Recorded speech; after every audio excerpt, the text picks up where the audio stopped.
Guk Orduñako kintoak gara eta gaur otsailak 1 Santa Ageda ospatzen dugu.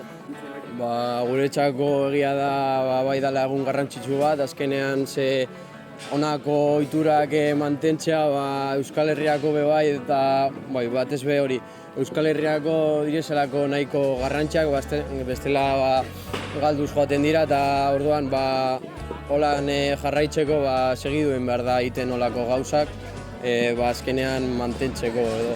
Eta gurasoek egin zuten ez bezala haien tradizioa jarraitzea, oso polita da.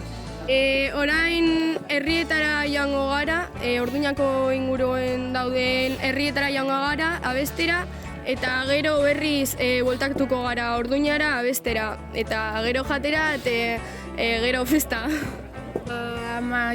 Martxoko 22 egunean egingo dugu festa handi bat,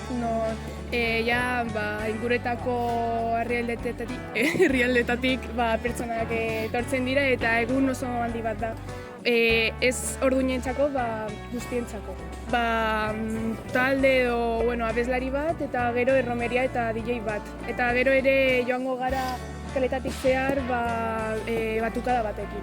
Eskertuta gaude egun hau pasa izango dugulako eta eskerrik asko denoi.